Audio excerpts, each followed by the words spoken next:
This is your Admiral speaking.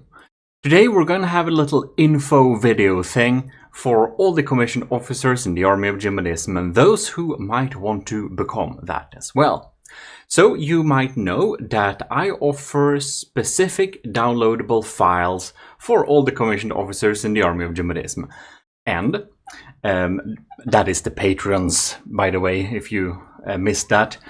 So for the lowest level, it's $1 a month or equivalent in your currency, and it gives you access to the files. Any level gives you access. And I update the file around monthly-ish. I try to up them monthly-ish, but I basically essentially update them whenever I have new stuff in any of the games the files contain. Now, the biggest game on the channel right now is From the Depth, so that's probably what most people care about and the most reason the files are updated right now. Might change in the future though. In any case, basically we have blueprints, we have sub-objects, that's turrets and stuff, we have prefabs, you know, pastable decorations and whatever in this pack. And we're gonna go through all of them. Here it is basically how it works. Maybe I build on a thing, and now this is obviously not done. But when this is done, it's gonna be put in a folder, right? And whenever I'm going to finish a thing, it's put in one of the folders here. Now most of the things will be in the fleets and forces, but we of course also have the platforms. We can check the platforms a little bit too. So here is the standard platform. This is for testing and stuff, and that's of course available on the workshop for public download. Now it can't be that high up in the air, but anyways. We have different platforms. We have a civs testing platform, which is a little bit rudimentary setup here, just testing some different shells. Some of the platforms are actually my personal tests. So here we have, for example, the 3x armor switcher test. And in this thing, one can select the different buttons, G, H, and J, and then fire a shell on each of them to then determine the penetrative capability of that particular shell at that particular gauge. Pretty nice, isn't it? Right. Then we got, here we have the proper APS tester. That's of course for testing really big APS guns. Yeah. And here we have the battleship armor simulator. So this is just the thickest armor you could imagine. And it has one of these. So we can make this an enemy, which means that we can target this with a weapon on another platform and shoot at it. So if we, for example, load in, I don't know, some test. Now, that's not gonna work very well, is it? But here we have the cram test. And this cram test tests cram cannons. Makes a lot of sense. And by the way, when you test cram and APS, you can reload them instantly by going into the Q menu. Very nice. We also, of course, got laser test. So here we can connect up different modules and explore how different lasers work and how they burn. So the only thing we do here is we just we attach them in whatever pattern, change them up. This is just some example ones. And then we have a weird laser which is both continuous and then pulsing. Pretty neat. Now we spawn this too high up in the air, but we do have a missile testing platform too. So we can test some missiles. Now this is of course testing kinetic missiles mostly and charge head missiles. Well, you can test other missiles as well, but it's most useful to perform tests with kinetic missiles and shaped charge missiles, because that can be a little bit difficult otherwise. And you just connect them up by a block here. Very, very, very simple like this. And yeah. We of course need to have a plasma test as well. So here we can have different connecting canals. We can connect up like this. And yeah, we got some different lenses to switch in between too. I need to stop spawning things too high up in the air. And I made them go super slow so you can really see the effects of the plasma here.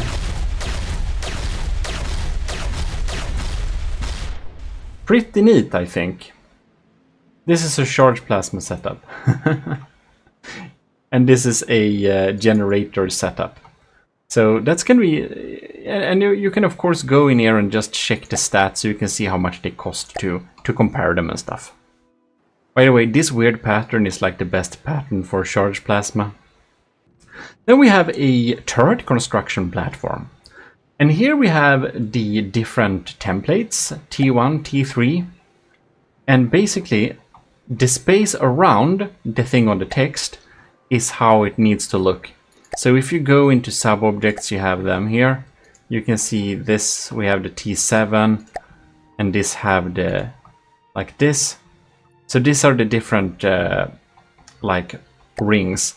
Anyways, all the commissioned officers have, of course, access to, like, what is it here?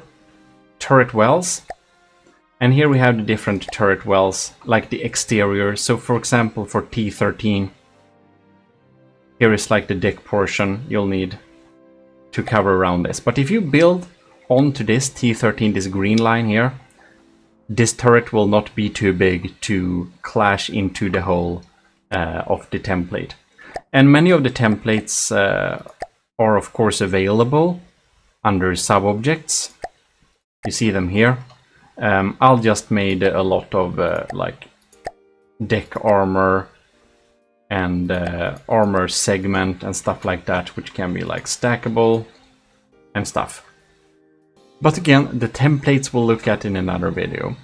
Anyways, here we can build inside of this to make turrets that are fitting, and we can also test them against this tall target. Since many turrets can be pretty tall, it can be a good idea to have a tall target to practice towards. This is a weird A/B test. If you want to test two turrets beside each other to test the performance, well, we can do that here. Do you recognize these from some videos? You probably should. We got some help from a commissioned officer, by the way, making a beautiful little tester platform, which has even more, 7 different armor slabs to test against. So that can be used too.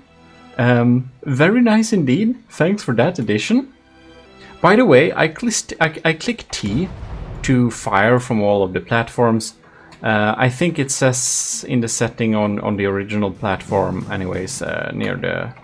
Anyways, you just click the T as in Thor, and you'll fire. Very nice. Then we have this thing, GI structural platform. GI, by the way, is Gmodism Industries. Anyways, here is a structural platform which can be spawned down close to the spawn. Yeah, here we are. It's kind of built for the deepness of the spawn. So it's above water, close to the spawn. If you just plonk this down, you'll have a platform that has no materials and no engine. This can be useful if you want to build engines, see how much they require, how much they take, because the other platforms are of course taking some energy each second, and they are also producing a lot with the steam engines. This is like a clean slate to test engines and stuff without bobbing about on a raft, which is horrible.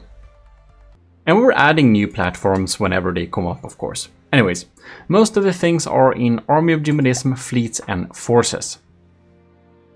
Perhaps we will not be going through each design in detail today. That will take a little too long time. Anyways, first chapter, Wasteland Domination Force, is of course the in construction force to tackle the Ashes of the Empire is the plan. Now I don't know the volume restrictions. This is a design submitted before by MIA Captain Y, and I imagine it will have a place there. Now I don't know the volume restrictions, so we'll see. The biggest one is the second chapter, Frontier Fleet, of course. We have so many designs here, like the Pigeon Utility by Scuvimation and my barbecue bomber pigeon version here. Pretty nice. And here you can see we even have this thing for Lieutenant Asteria, the patrol diver. So this is really funny. Or actually, I think Lieutenant Asteria may be demoted, or perhaps MIA. But in any case, this is also available on the workshop. But I do think that I haven't updated the workshop versions decals, and I added some deco to this thing as well. So in my private files that I share to all the commissioned officers, of course, all of the most updated versions are available. This is a patrol flygfisk diver. It flies and then dives. Very cool. We have so many things here. We have my only attack submarine so far, which is not deleted. It's not very good. It's okay though. For the cost, it's pretty good. And the flying battleship broadsword class air battleship, of course. Splendid power of the Army of Gmodism. Definitely a worthy companion on the Army of Gmodism second chapter frontier fleet. Anyways, remember the Filke challenge? Well, here is my improved Filke. I've improved it a couple of times after doing a video about it, I think. It's a destroyer. It's pretty nice. Oh, and here we have this thing, which is built for a MIA commander. And that is a medium ship, and it does all sorts of things. It's transport, it's salvage, and it's removing fog of war. Pretty utility, but also pretty combat good. This can be sent. This can basically be sent anywhere, I think, doing most tasks. Very handy. And one thing, our lieutenant powered by greed won a previous the Slabman challenge. Was in one of the winning positions there with the AOG Minuteman. I've updated the decals on this thing, and this thing is an absolutely brutal hydrofoil. Very nice indeed. Oh, and here we have a battle cruiser. The Fred battle cruiser is built specifically to deal with the stronghold from the Onyx Watch. So even though the Fred battle cruiser only costs 700k, it can deal with the stronghold thanks to its strong defenses. And oh no, we're gonna have a collision, aren't we? No? Good. Well, in any case, now I feel things are going to lag a little bit. We have a little too many huge things in the air by now. Here we have the other winner of the Slabman challenge, the Stridsjacht. And the Gimle is part of the second chapter Frontier Fleet, as well as the old Draconia and of course the original broadsword. Here we have the Type A attack plane. It's weird because it's A-Type A, and that's because A denotes an attack plane. So yeah, that's the class. That's our naming conventions. And this thing of I actually recently, just a few days ago, updated the decorations on. So it's looking all dandy. Damn, that's an unfortunate collision. Ironic too. This is the repair and rearm vessel built for Lieutenant powered by greed. So this thing is a good fast cargo transfer and also repair craft. Unfortunately, we spawned it so it just ran into the enemy and just rammed it. Not the enemy, ourselves, and rammed it. Well, we're gonna clean up. Well, you get the point. Here is the entire fleet. It's not completely done yet. We need to add a few more designs to make the second chapter Frontier Fleet complete. That rhymes. But all of them are here, and are keep them updated, and when you download them from the post as a commissioned officer, you get the latest ones there, right? Here is the constabulary. You recently seen a lot of the constabulary, I believe, and I'm pretty happy with the constabulary, especially with the officer. This is, yes, the officer is a very good jet fighter. I'm happy with it. Look here, we spawn 2 officers and a state trooper to keep the locking on and keep track of the enemy pretty well. It does its air aerobics and then moves forwards, deals some good damage. Anyways, ironically, that got killed real fast.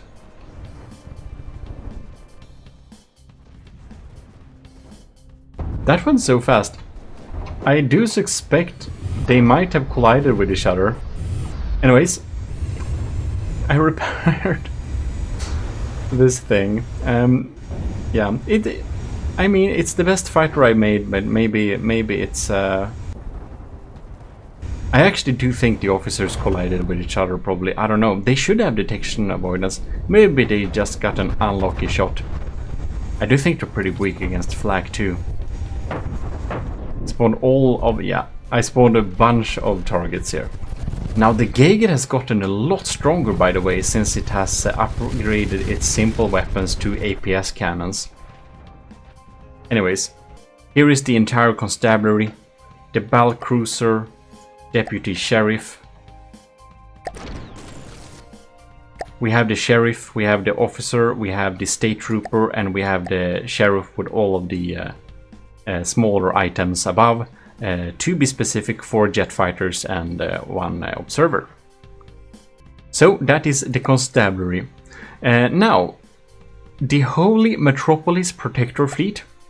That is the folder where I put all the horrendously large things and the really big battleships, like the battleship Afterparty Gimli class. I'll try to put all of them inside of this folder. And I hope to basically, yeah, I imagine that the Holy Metropolis would need to be defended by the largest things we have. So, for example, the Super Davidos class super battleship is among those. And this thing is 6 million. It's the largest thing I ever made. It is 400 meters long, so it's pretty strong too. And on the Vehiculum Adventurae, we have my saved adventure crafts. Man, this is gonna be big to spawn. There we go. Yeah, so here we have the AUG Venturesome ongoing little what is it called? Adventure mode survivor thing. And we have the seaplane with a little droid hanging around here. And these are definitely not accessible on Steam Workshop. So, like, some of the ships are downloadable by the Steam Workshop, but most of them are not. And I do keep these updated more than the Workshop ones, of course, because it's so easier for me to do this, and I update the folder to the Patreon kind of monthly, or if I haven't made much, then bi-monthly. Then we of course have for our first admiral in the Army of Gmodism, which is Ryujin, Admiral Ryujin, and here we have the AUG, his Light Protector Federation fleet. And we have attack swarmers, Mark 1 and Mark 2, the Storm, which has some ACB magic, and we of course have this thing which I tremble to spawn. So, Admiral Wani Ryujin, the first admiral in the Army of Gmodism. This thing lags a lot when in combat. It is a super battleship carrier. And it is a bit of a glass cannon, but it is mostly a carrier. And it has this huge missile turret. And the really funny thing is, of course, the feature to escape with the the entire bridge can escape down into the safety of the center of the ship, which is a really cool feature. Anyways, it looks great. It also lags a bit, but maybe when I get 64 bits of RAM, gigabyte of RAM, we can have some battles. We had battles, of course, on the shell. Check them out, by the way. We had some help recording them, so that's great fun. Well, and more fleets and forces are, of course, being added as they are completed. And the more people who join the Army of Gmodism, of course, the more forces I'll have to build. So if you join the Army of Gmodism commission as a commissioned officer at a certain level from lieutenant, you can request a craft, and that will be definitely put into these folders. So if you want to have an opinion of what I must make, well, join at the appropriate class and request it. So we're here at the testing platform.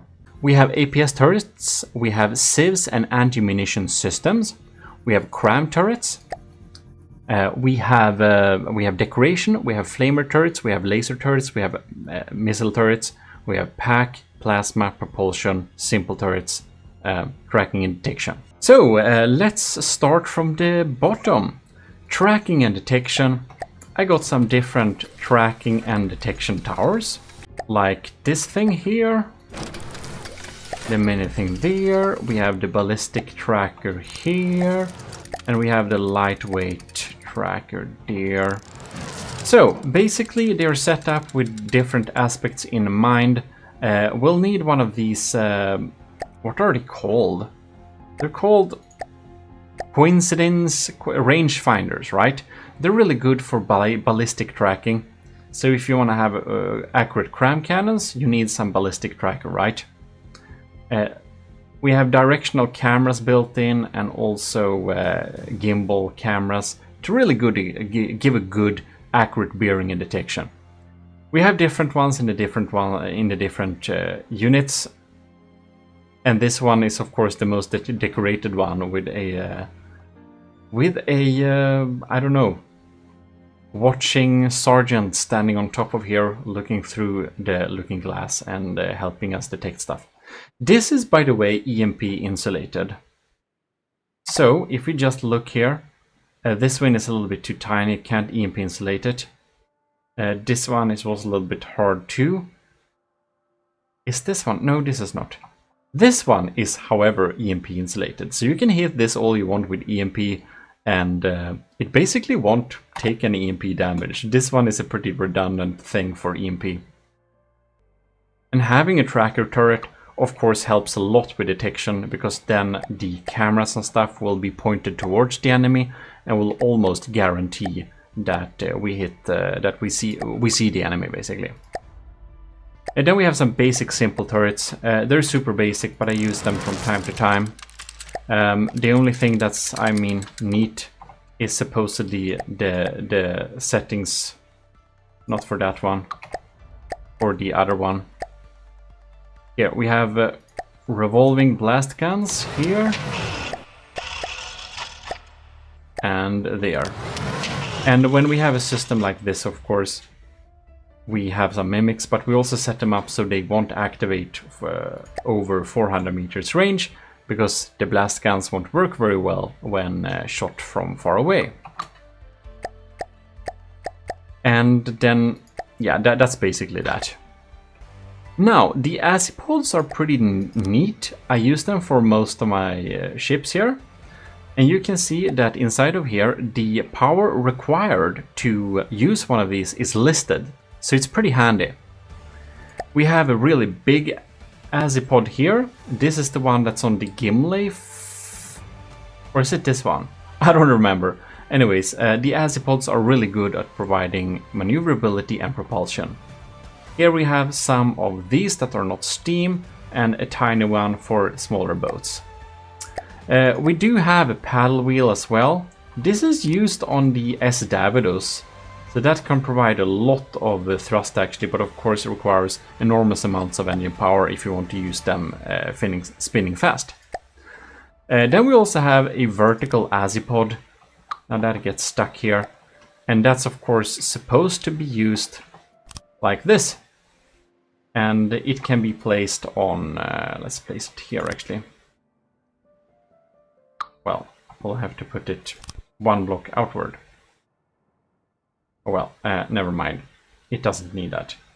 It's just that it's a fortress, so it won't spin. Anyways, this can be controlled using ACBs, and I have a prefab with ACBs to control them, so that they will pitch forward when you go forwards and pitch backward when you go backwards. We can have some more details about that, but it's basically an azipod for aircraft, right? You can set them up however you want. It's just an azipod. Moving on, we have plasma turrets.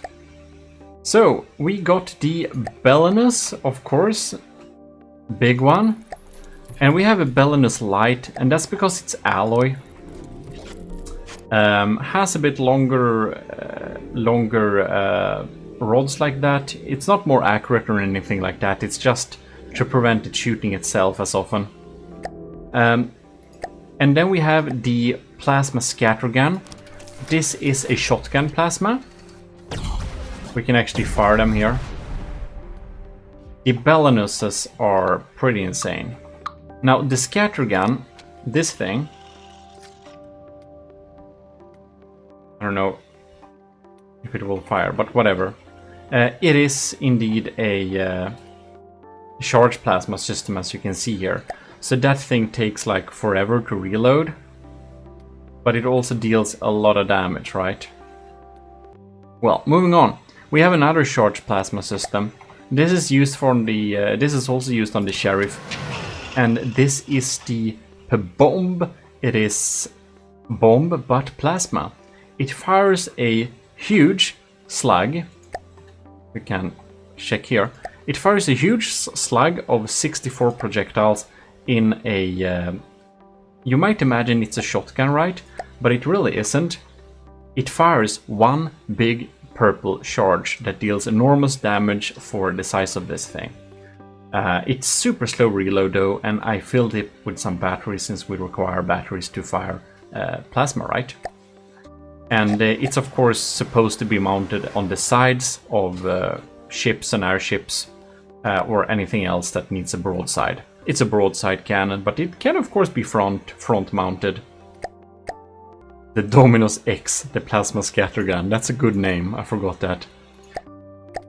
Here we have the Primus Plasma, and this is actually primarily a Civs cannon. That depends a little bit how you set up the these weapon controllers. So if the weapon controller is set up to prioritize over the Civs controller, then it will foremost, I can't talk today, then it will mostly shoot at the enemy and then sometimes at projectiles. And right now it's set up to shoot at projectiles if there are any, otherwise shoot at the enemy. This is a continuous plasma system, so it just shoots streams all the time. It feels like a light sheep gun, but then you realize that it costs 50,000. Anyways. Here we have the Streaks Plasma Mark 1, and this is like 3 tiny shots of plasma. Very cute, but very handy. So it has some pretty built-in redundancy, right? And 17,000 materials is pretty cheap for plasma, and it provides some continuous damage towards some targets. Moving on, we have the pack turrets, and I actually only have one pack turret. I'm not a huge pack fan. I'm not the best pack builder either, but this shoots 3 different shots.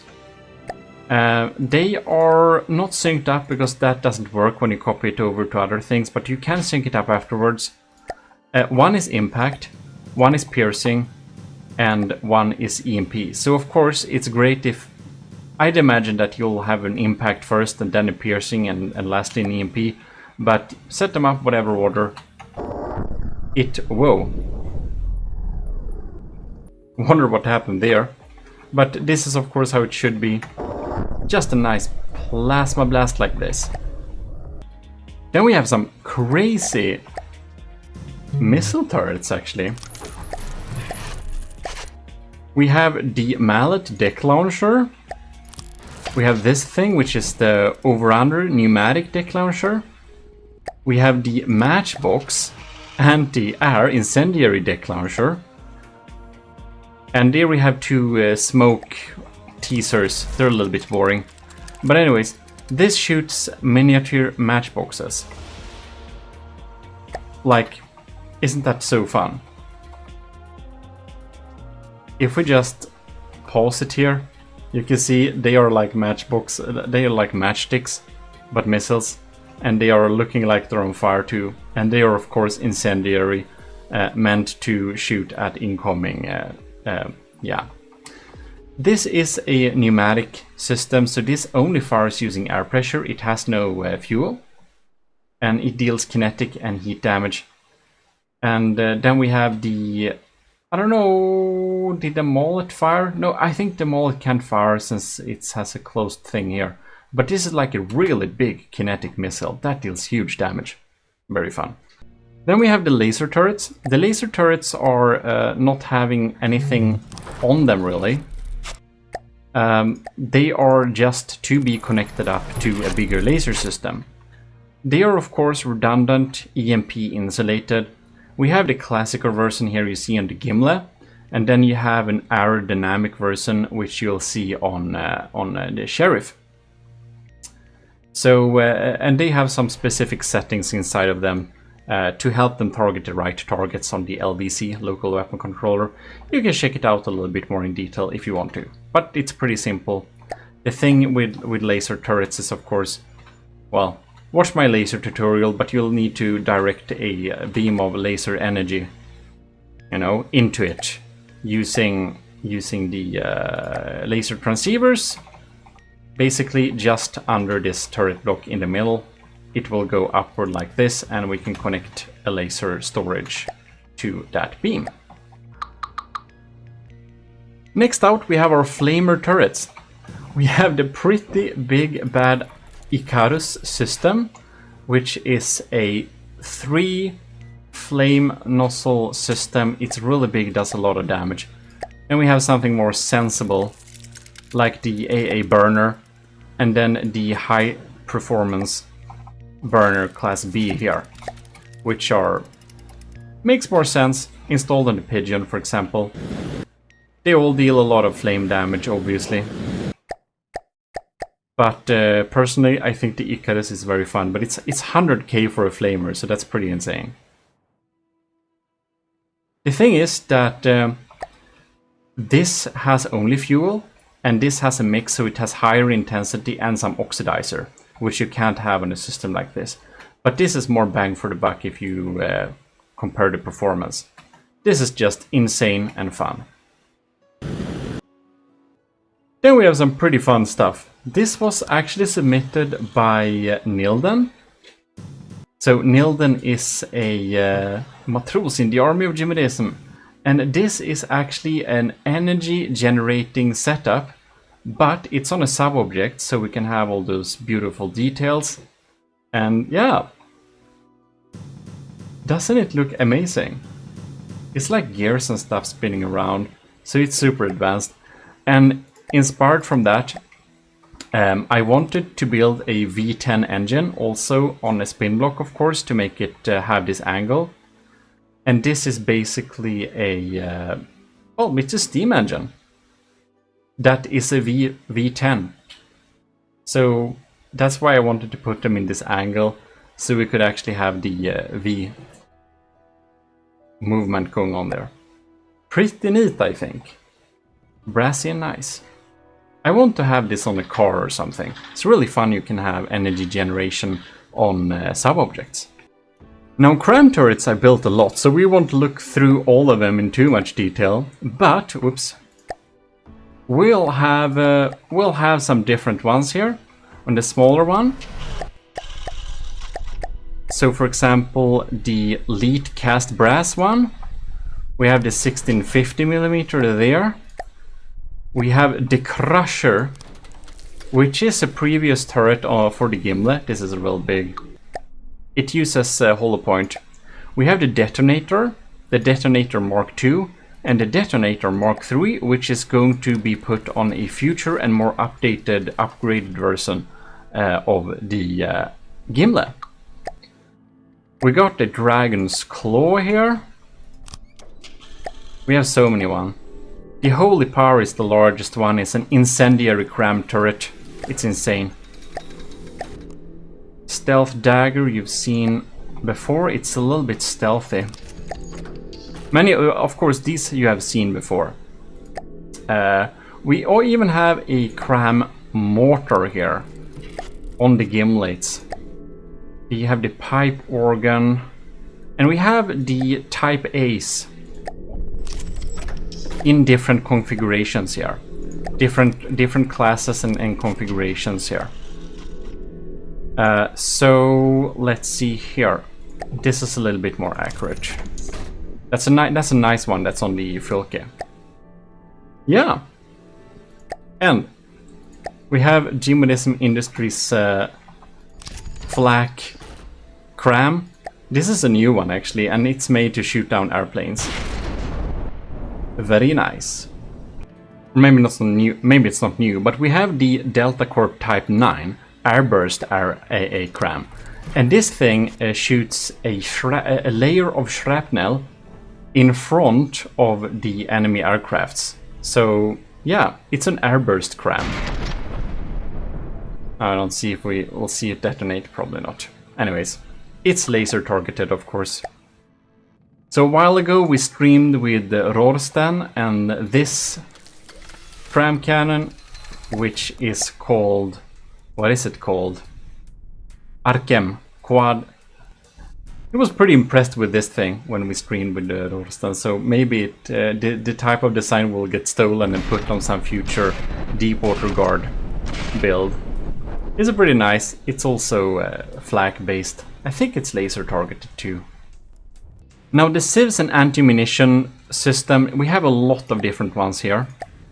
We have, for example, Vigoletta Precision, kinetic civs. That's a new, that's actually a new system. And we have the Exacto, also kinetic civs.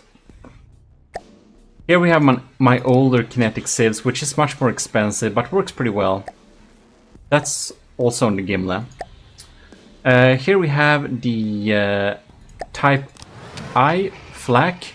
So it's a flak system, but it's not super good. Let's see here. This one is a better flak cannon in that case. It's on the Eugen actually. Here we have cram civs. So this is actually a cram cannon that is set up as a civs cannon, will detonate in the air with a big explosion, and does actually reliably take out many things. It doesn't deal enough damage to take out Doom Cram, but it's really good to clean up missiles. So that's nice.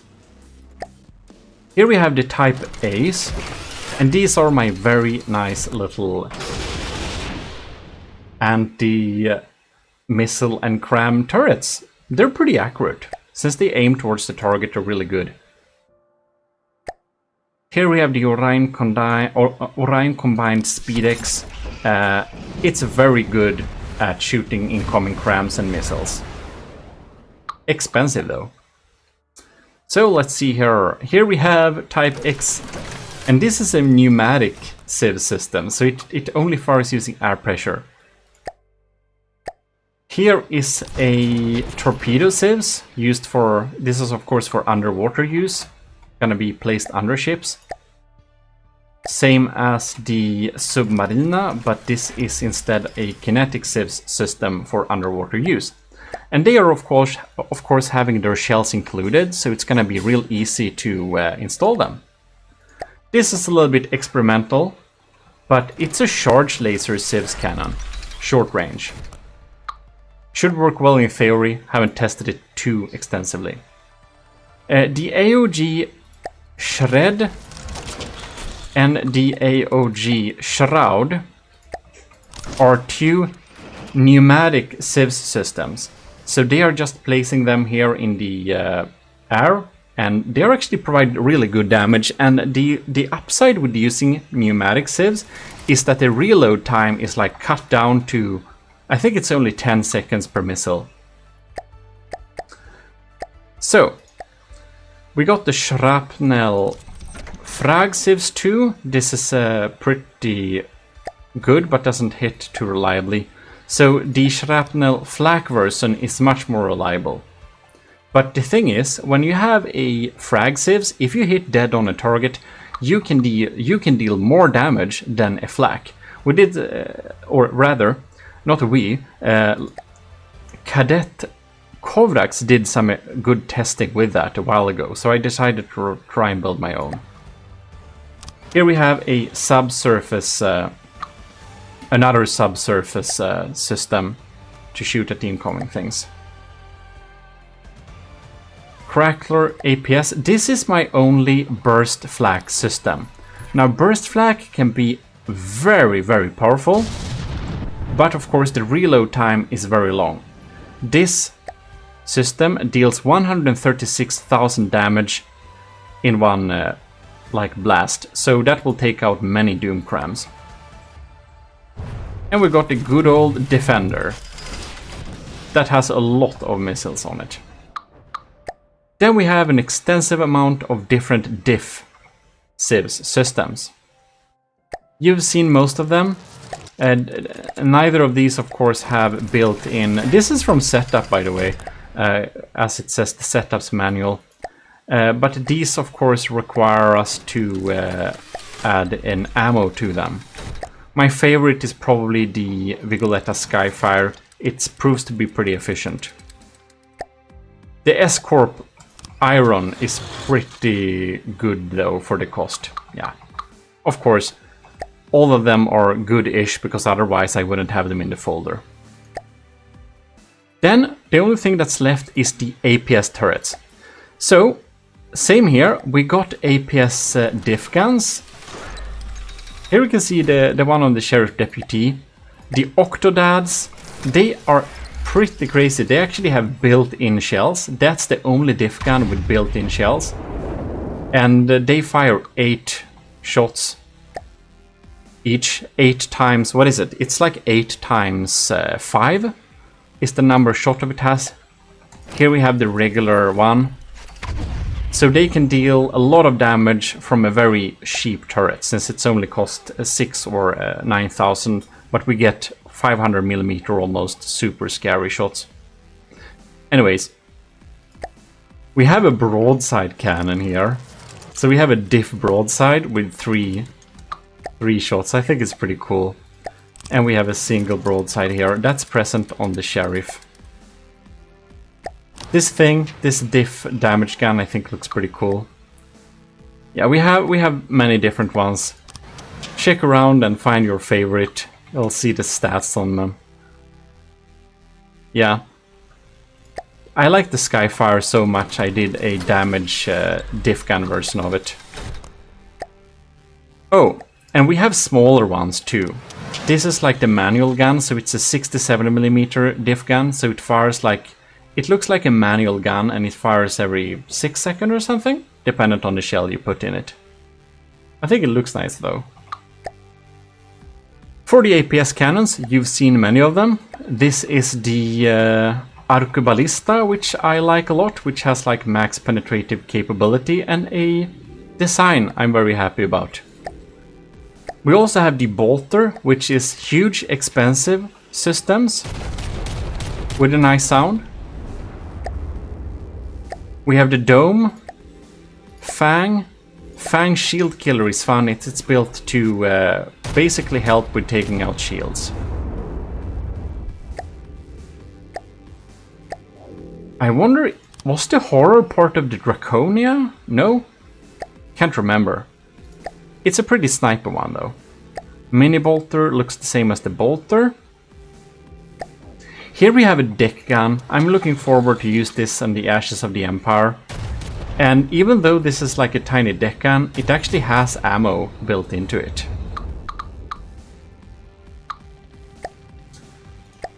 And the good old Scorpio as well. It's a nice one. Oh, and here we have the shrapnel laser, but this one is dealing damage instead of shooting at incoming projectiles. This is like an AA gun surrounding the enemy aircrafts in a cloud of frag. Fort SA Model 9. We have different sizes, the taller and the shorter one, and that is a minimaxed sandblaster. It's a gunpowder based sandblaster. I'm looking forward to use this in future builds. And we got some older ones too, like the Bang Bang and the Pankasus and the Cheddar. They look really fun though. 500mm small shell autocannon. The Type K is pretty small but pretty efficient. The Type J perforator. This is this is on the Ryujin. This is a railgun. It's a pure railgun, so no rail assist. It's no gunpowder, it's only railgun. Then we of course have many, I don't show you all of them of course, but we have all the different Vigoletta marksmans.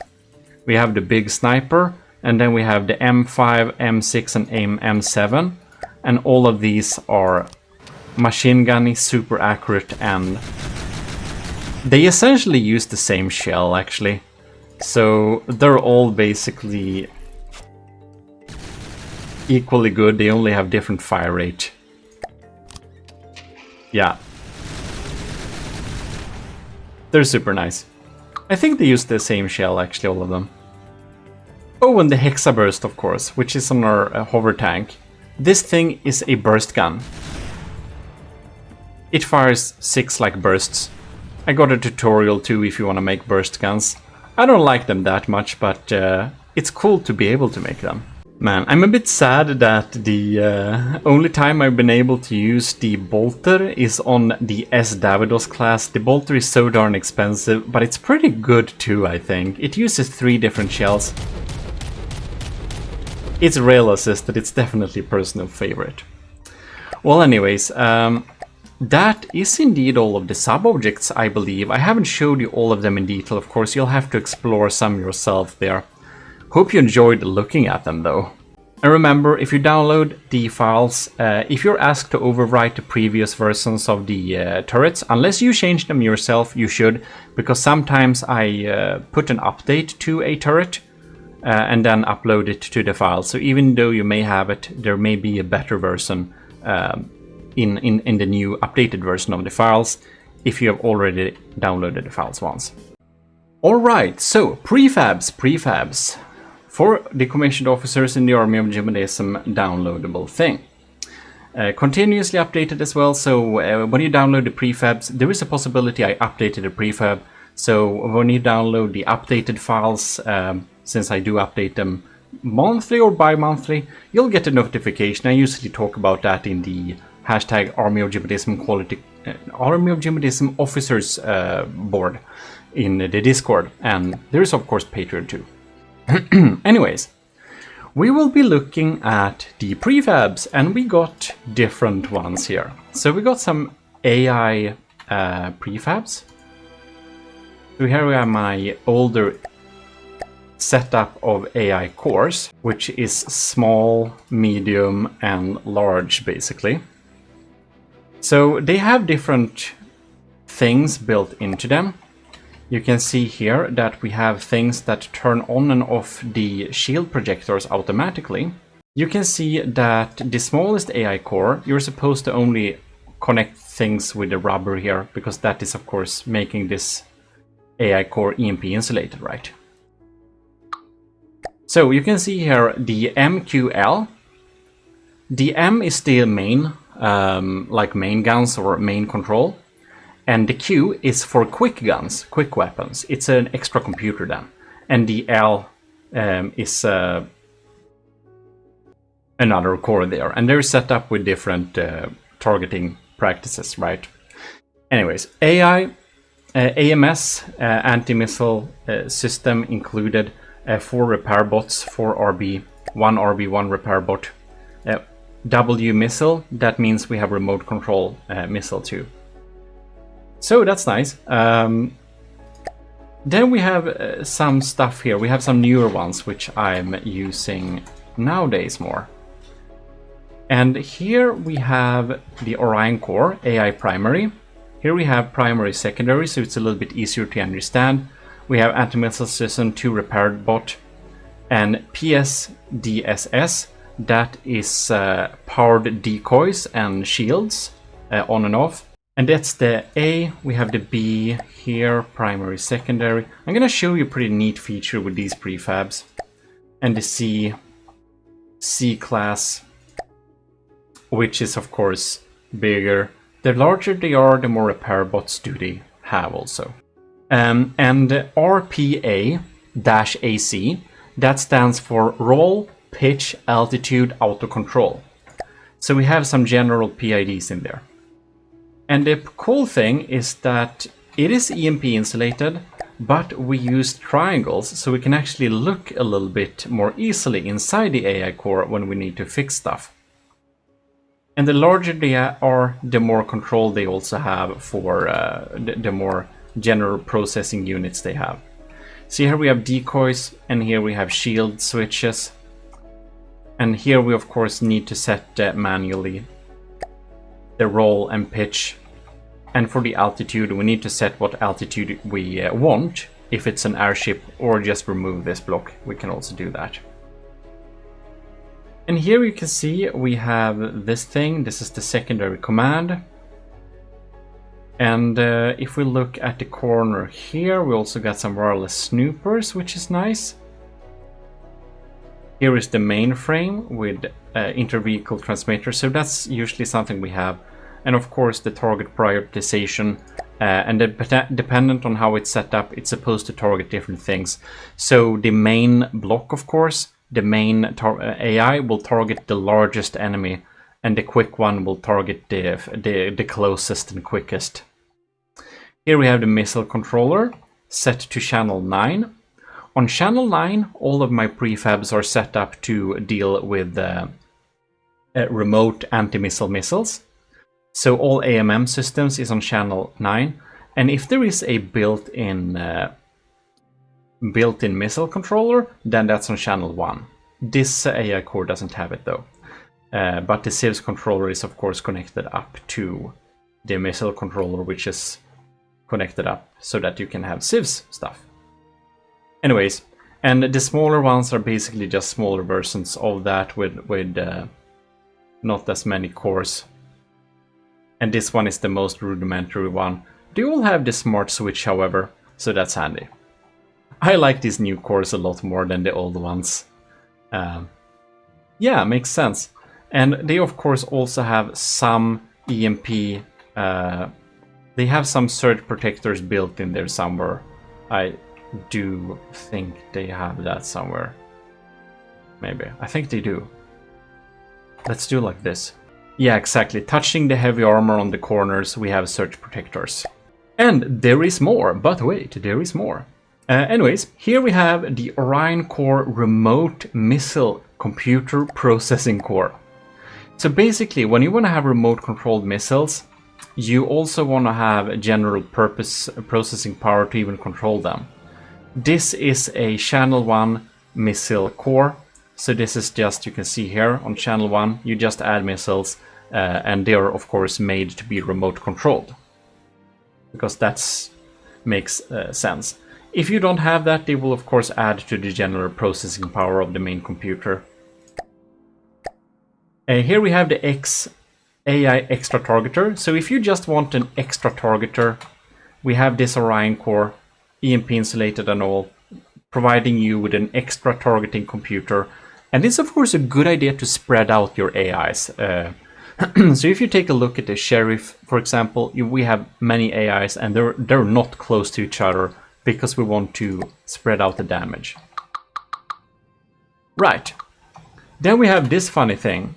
This is a pulsar thing. So here we can see some light fittings. If we have an enemy somewhere, this will switch between colors. It's basically, you know, police siren. You can make this be any color, and you don't need to be that close, of course. Just place them as close as possible. You'll see inside of here they're set up to 8 meters, but you can increase that. But if you go in here, by the way, and set this thing to not 8 meters, but like max, you will control all of the lights on your entire ship, and that might not be what you intend to do. And if you want to have alternating lights like that are reversed, you'll of course just switch the color on this and this inside the settings. Yeah, that's pretty rudimentary. That's of course also built for the constabulary. Now, here we have the block systems, 40k ECM jammer. If you want your enemy to not shoot at you and be very accurate, here we have an ECM jammer. And they'll basically, when there is an enemy, they will just max these out. And you can remove one of the ECM jammers and they will of course only take 20,000 power. And ECM jammers makes missiles and like crams and whatever shot at you less accurate. Here we have a big off switch. So if you have a ship that has all sorts of weird shit activated, like smoke, lights, whatever decoration, causing a lot of lag, you'll just, and hologram projectors too, you can put it there and you just turn off all of it. You can save the vehicle and they will be permanently disabled. So you don't need to do any, yeah, it's just simplifying life. When I have rules that you can't have stuff and people break them, I just slap that one down and we're good to go. Here we have a carrier dock spawner. So this contains everything you need. This is basically, put this on a ship and you have a carrier. Here we have the tractor beam. You can select the ship you want here. Here we have the sub-vehicle spawner. Select the same if you wanted to spawn with the craft next time. We have repair units. So if there is an enemy within anything, it will set the beam distance to 30 instead of 7. And you can change this so it sits in a good resting position. And then it will basically make it go up in the air a bit. And then after a little while it will release the vehicle. And when there is no enemy, it will recall them.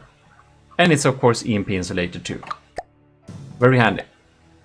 Here we have the Block Systems Limited Liability Company. I like to put companies behind stuff. Processor, computer processor CPU. So this is a cute little data center. Yeah, it's a processing cores, EMP insulated, in a very cool little data center machine green thing. Here we have the shield projector decoy smart switch. So this is of course what is included in the AI course. If you want to have your own AI, you can just plonk this down and you have the shields and decoys automatically enabled and disabled if there is an enemy.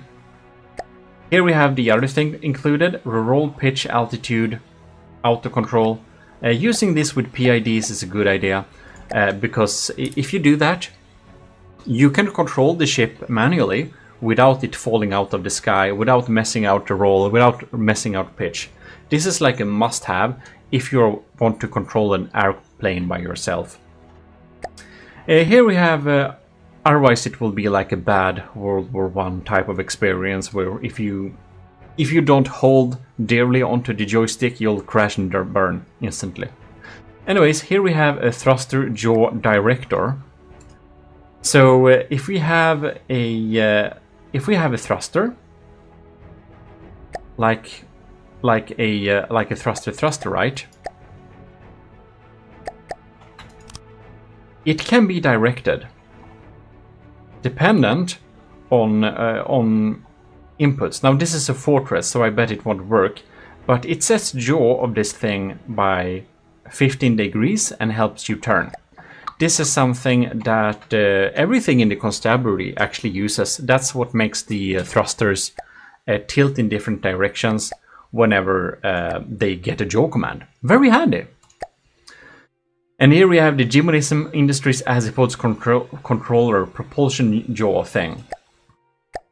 This works better in theory than it does in practice, but in theory this will provide that your this will make it so that the in the earlier video on the sub objects, you see the propulsion, this thing, this can control this thing.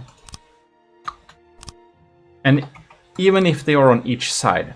The trick is that the left side, this spin block, you'll need to click Shift N, name it A, and you'll need to go to this side, click Shift N and name it B.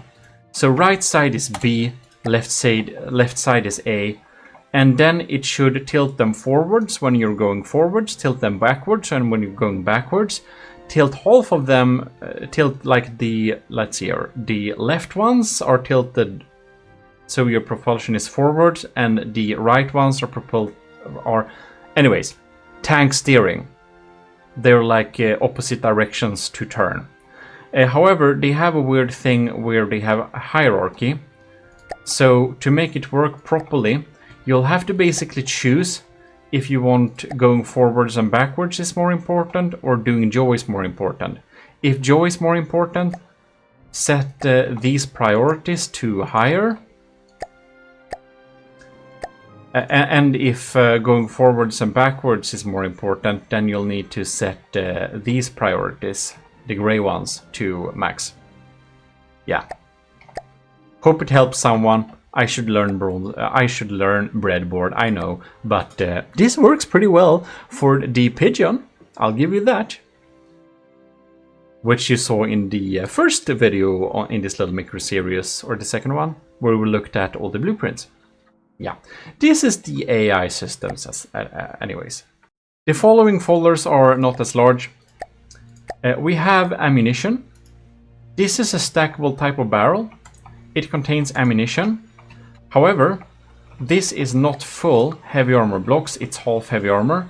And I found out that this is the minimum thing we can get away with when stacking ammunition like this and not make them serial detonate. It also looks like a barrel, which is cool.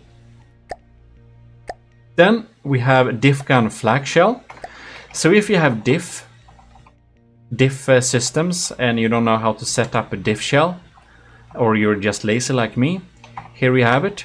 Munition defense bodies, a head, a timed fuse, and minimal gunpowder. Just as it should be. We also got a kinetic sieves shells for our kinetic guns, or kinetic sieves guns. Here we have it. Heavy head, 2 stabilizer fins, and they are of course made to be perfectly balanced with the turrets we have that are using kinetics. And here we have a big shell ammo. So that's just a fun ammo barrel that looks like a cram shot, and this is of course for decorative purposes. You can make like a machine gun line for your crams. I don't know, it's cool. Now, here we have some armor slabs. So I thought up some different armor slabs basically. And I'm in the process of updating these a little bit. But anyways, here we have some heavy armor stagger like this for some kind of middle layer. Here we have maxed out kinetic absorbing armor, and they are S12 because they are 12 wide and they are 8 high, so they're like 2 stack blocks high. Here we have the heavy naval hull, which was the original hull for the Super de Davidos, and I also made diagonal variants, but this is for a lighter one actually. Anyways, light naval hull. Class A is the most expensive, Class B is kind of the middleman, and Class C is like the cheapest one.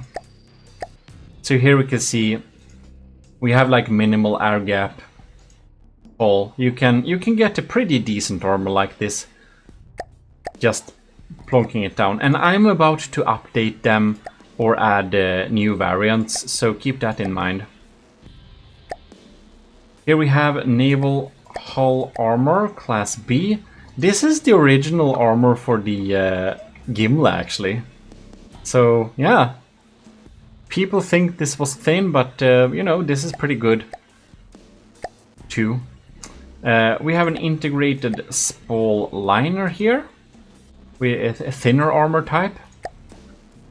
I won't go through all of these, but here we have aviation armor. I think the name is so cool, I want to use them. Anyways. Here we have something useful.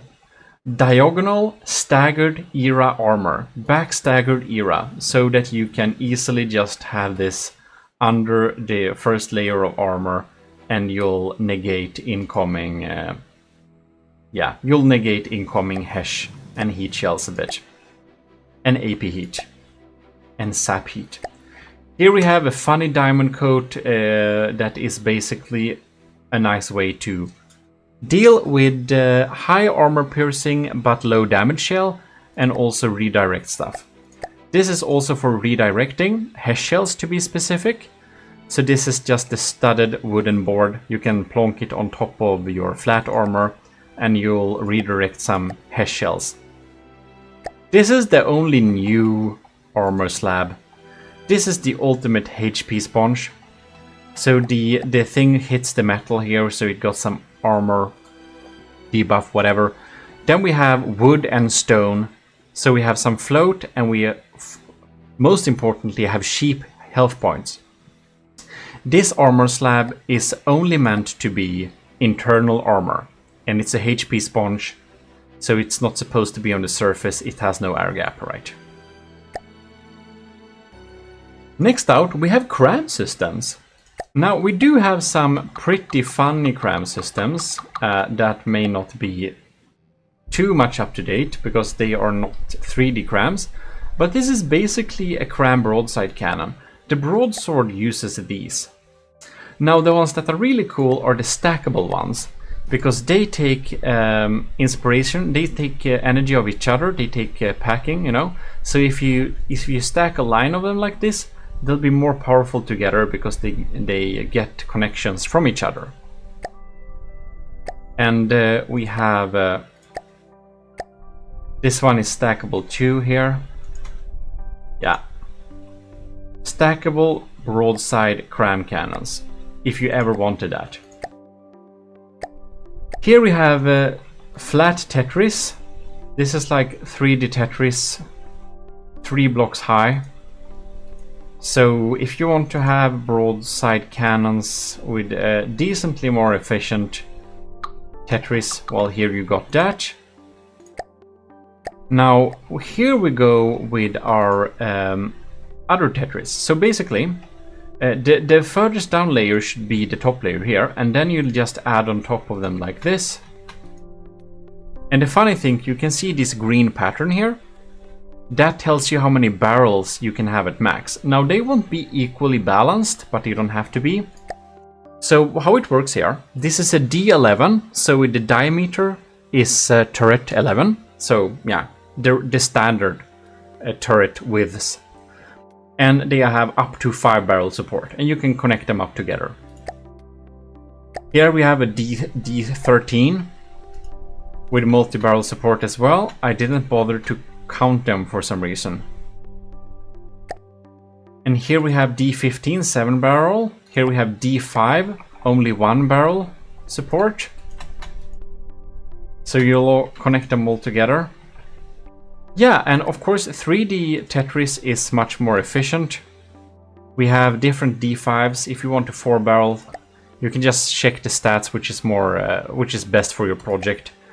D7, D9, diameter 9. That's of course how wide they are. The diameter should explain itself. So we have a 3 barrel support. We have a 2 barrel support. 4 barrel / 2 barrel, depends how you... Yeah, they have a little bit different stats, but are in all, very good 3D setups, all of them.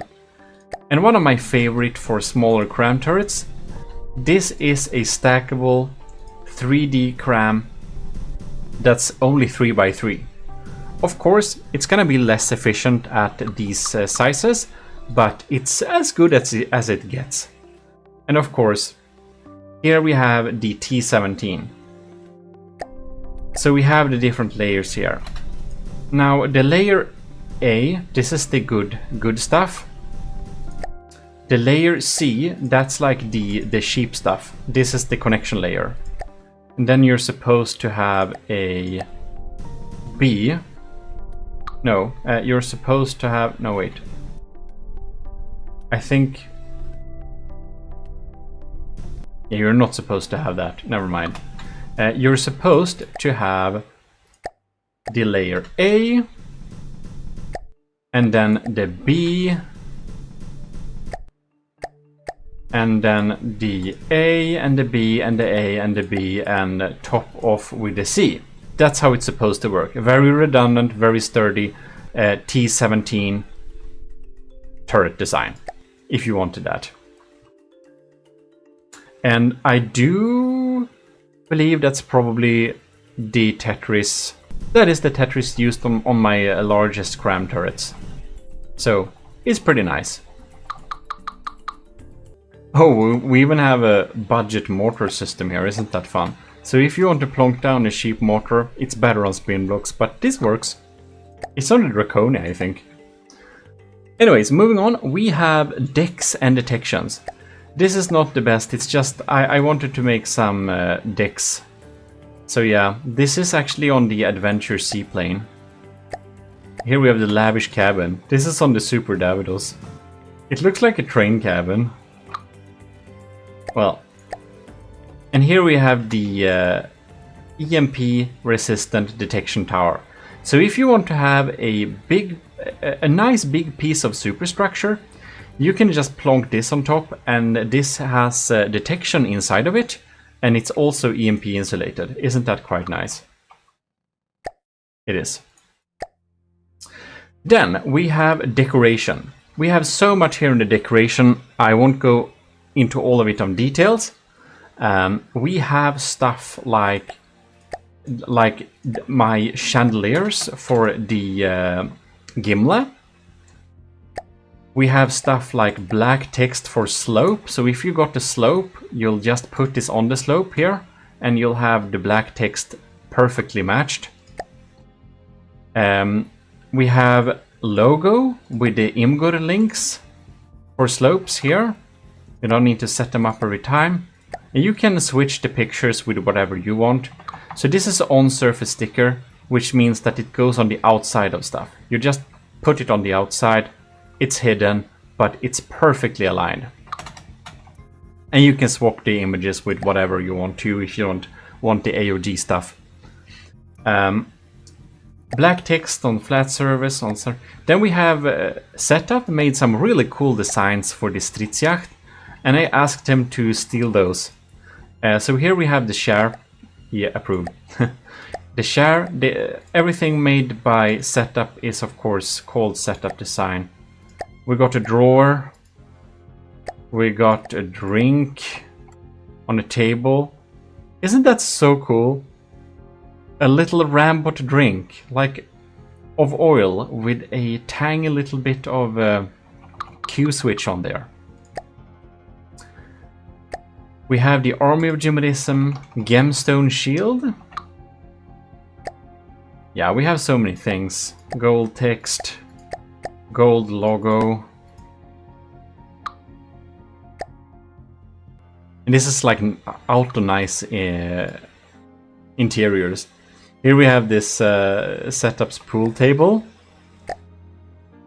And we got, let's see here, the AOG poster. Isn't that nice?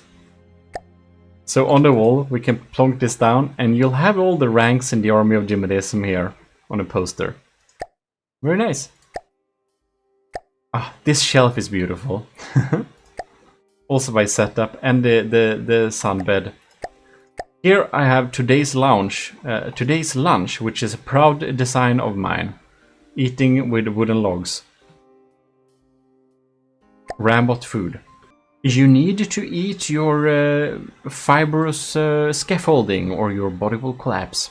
And don't forget the micro mainframes from tiny creatures. It's probably only me that thinks this is smart, but I made a prefab staircase so that we can make a good staircase for any big building very quickly. I thought it was nice. Yeah, all is just a bit of decoration. It's so cool. And it's so nice that once that we could borrow from setup too, because setup is just such an amazing interior things designer, as we can see on the Stridsjacht. Anyways, moving on. Engines and power. Here we have all sorts of stuff. Here we had like propellers that are stationary if you want to paste them on stuff. We have a battery pack. So this is basically a big piece of battery and some engines inside of a big, nice EMP insulated box. We have a gas recycler module.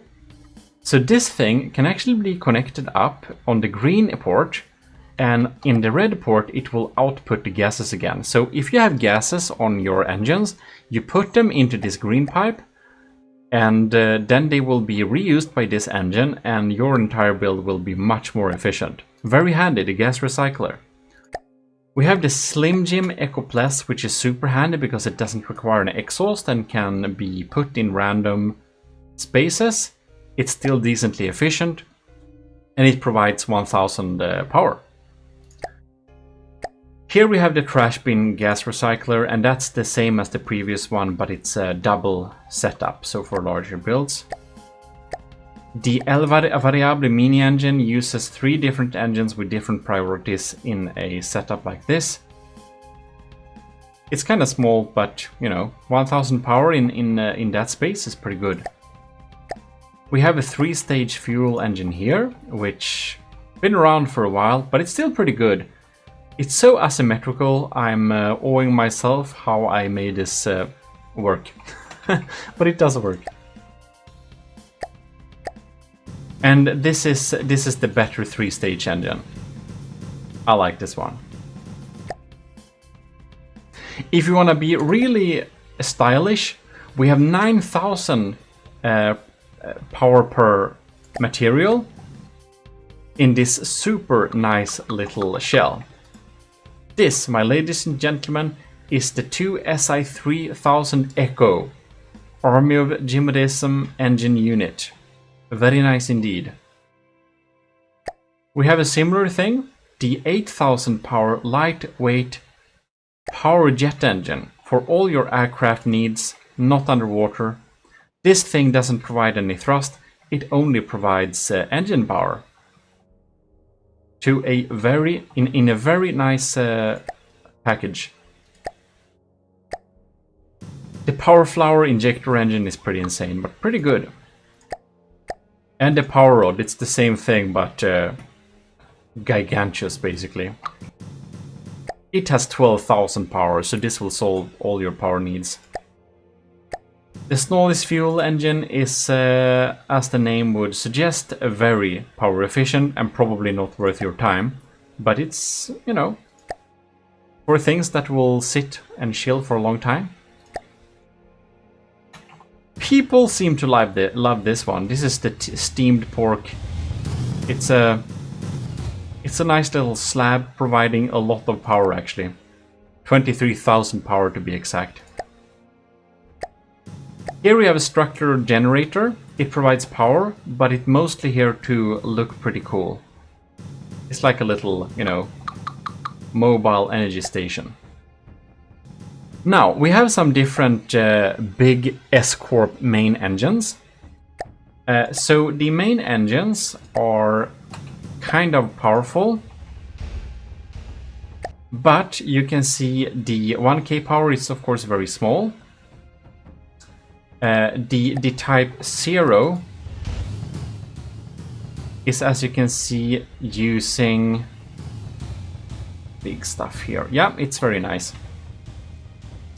They have a different coding here. So A stands for that's small, B stands for medium. So here we have A, we have a B, we have different main engines, we have like medium, and we have small, and the C ones, they are actually the large steam, which is of course really good for battleships. This is a 4-stage engine, 3-in-1. This is present on the Gimli, for example. And we of course have more compact, smaller Class A variants as well, looking pretty good. This is actually in the constabulary. Anyways, we have the same for generators. So here we have the largest generator, 80,000 power, big steam, perfectly balanced like that. So if you want quick energy and quick engine power, you can just select whatever, it's labeled here. Here is my newest one. This is a battleship engine. It is providing, 10,000 efficient power.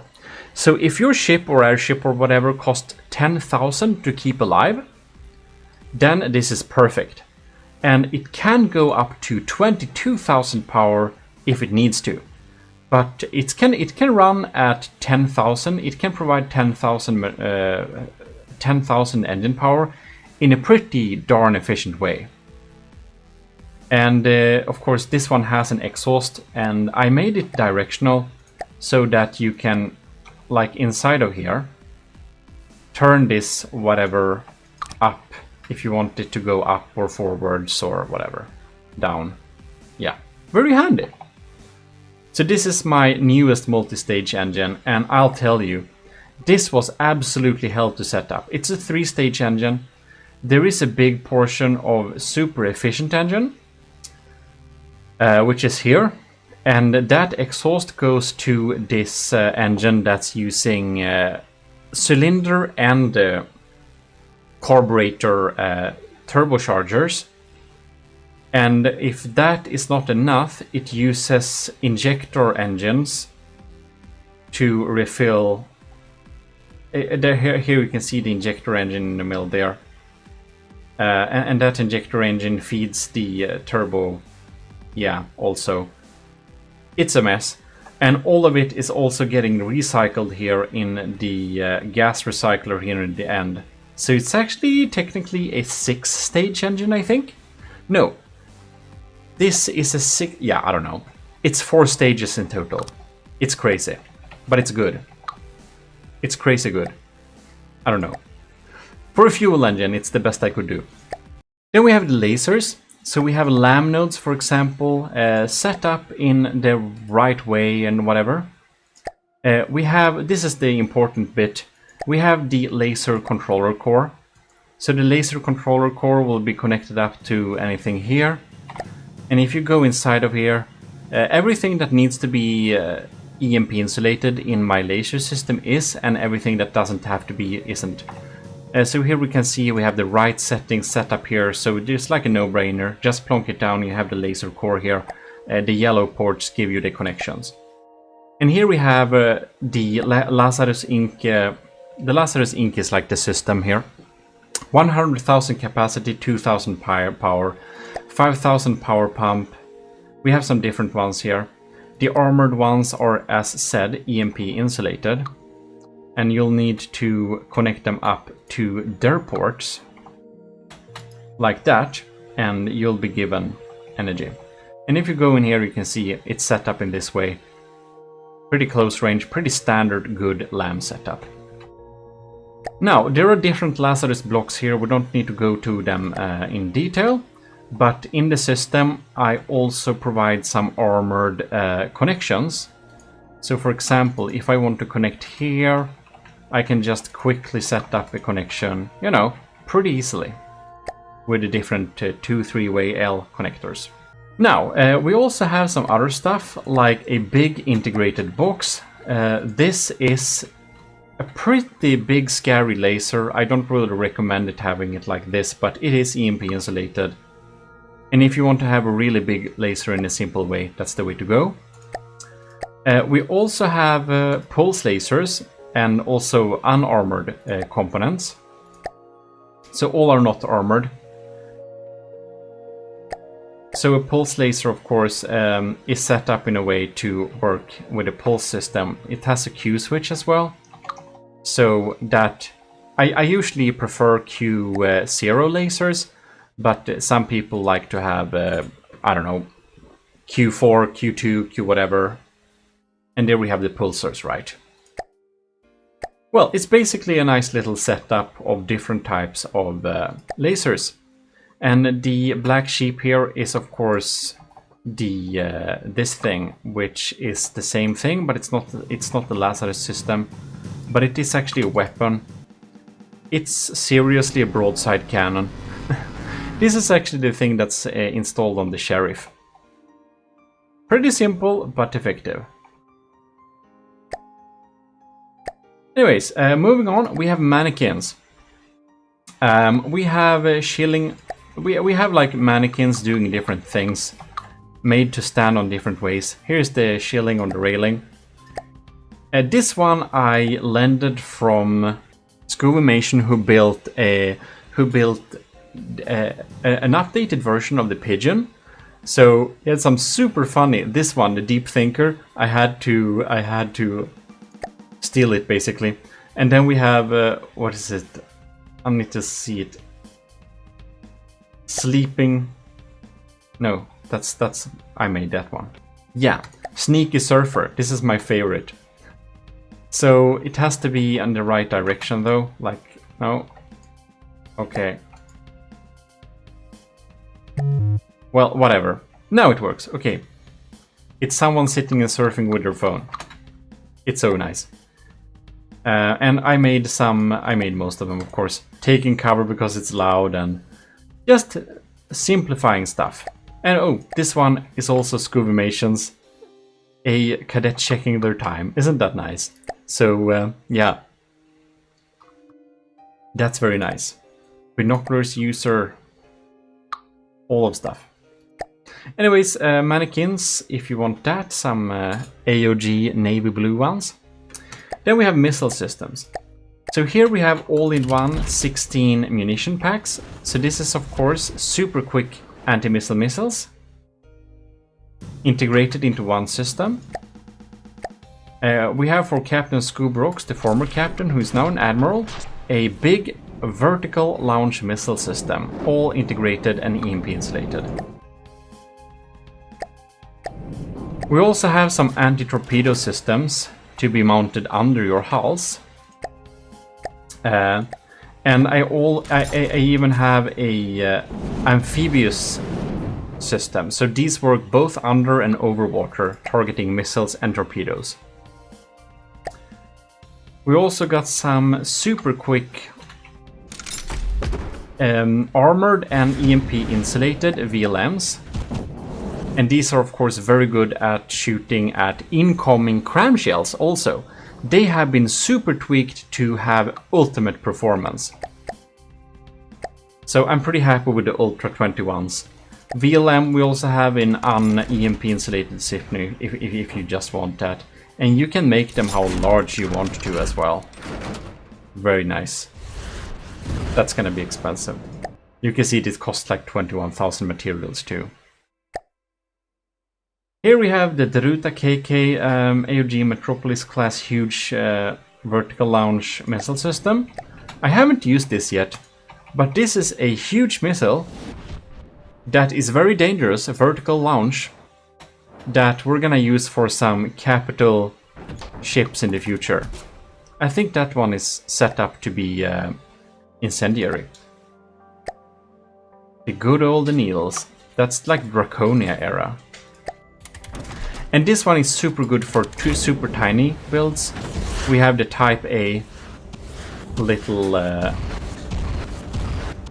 well, integrated anti-missile missile system. So that's the missile templates. Now we have some plasma. And I just provided some plasma patterns. This is basically a big nice slab of charged plasma. So if you want a charged plasma system, this is a good way to go. You can just copy and paste this. And if you want continuous plasma, you'll have stackable redundant plasma, which you can just build into towers like this, and you'll have constant damage redundant plasma. And the funny thing with this is that it can be basically built in all and any directions. You can just add on top of them like that and it should work absolutely fine. Also got some integrated power, since we require a lot of battery power for plasma builds. It can be smart to be having it integrated there. Then we got some shields. This is some iron rivets which can be installed in the hull of ships. That provides you with laser warners, detection, automatic release of smoke, and a shield projector that is activated. We also got a diagonal one that is supposed to go into diagonal hulls, so it's set up in a pretty good way. And of course, it's also EMP insulated. So the BIR is the black iron rivet system, different versions of that. And we have one under the waterline as well that doesn't have, that doesn't need things that don't, you know. We don't need smoke there really, and we don't need laser warners or munition warners because they don't work underwater. Right, then we also have ring shields. This is a gigacube of ring shields to improve that. And we have a slice too, an EMP insulated slice, which we can add onto stuff to make it more safe. This blue little rod here symbolizes if this thing breaks, where will the enemy beam go? So don't place anything important in front of this blue little exhaust port, because if this breaks, there is the exit beam. And as you know, with the ring shields, the exit beams are pretty scary stuff. And if you want maximum distance between the shields, well, then you need a way to measure that, right? So I made a way to measure that. That's the measuring sticks. And if you're having diagonal ones,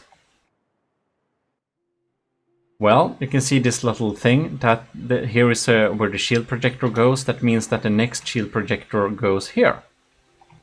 So it's like a smart network to set up shields in the optimal way, so you don't need to measure. Right, then the last thing we have, that's the turret wells. It's pretty straightforward. We have deck holes. So in the deck, for example, we have a hole for this turret. And then if we have wood, metal, alloy, then we have a compact turret segment. So if we want to have a compact turret, we have heavy armor in the front, we have metal and stone in the back. So we basically face the heavy armor side to where the scary stuff are. Then we have the standard turret armor, which is heavier but also much more safe. And they get stacked down like this, and of course it's the same thing. The sides are covered with heavy armor and the back is stone. So it's really important to have protected turret wells, and this makes it very easy. And that is available for T11, T13, T15, T17, T3. Like even T3. And the standard one for T3. Yeah, T5, T7, T9. Basically all the common ones. Yeah. And these are my two old turret wells, but the newer ones are preferable. Wow, that was really something. That's a lot of prefabs, and that's all the prefabs. So now we did all the now I have made all the three parts. We have the constructables, we have the turrets, we have the prefabs, and with the knowledge on how to install them, you should probably join the commissioned officers and get a head start of getting efficient systems into this game, if that is something you don't want. Or if you just want to support the channel, of course, it helps a lot. Huge thank to all the current commissioned officers. Anyways, that's all my prefabs I have right now. I'm adding new all the time, and they will be in the updated files as usual. And there we have it. Here we have the prefabs. Also, if the prefabs and anything looks weird on your system, it's probably because you haven't set up the Army of Gmodism color scheme as a secondary color scheme. I highly recommend that you do that. You can have several fleet colors and you can switch between them. And you only need to set them up one time and you got them forever, so that you can see all of the Army of Gmodism stuff in its full glory, which I think is pretty dandy. Check out my other channels here, the Gmodist channel, the Gmodism channel, and the Relaxism channel. On the Gmodist channel, if that's up and running right now, you should have some 24/7 entertainment. Basically, full, like 24/7 combat entertainment. I put together so many hours, like, is it 100 hours? I don't know. Anyways, it just goes in a loop with fun combat stuff. On the Relaxism, you find some cool, relaxing videos. I actually got it from the depth-themed one there. Anyways, see you next time. Thanks a lot for watching. This is your host, Eric, your Admiral, signing out.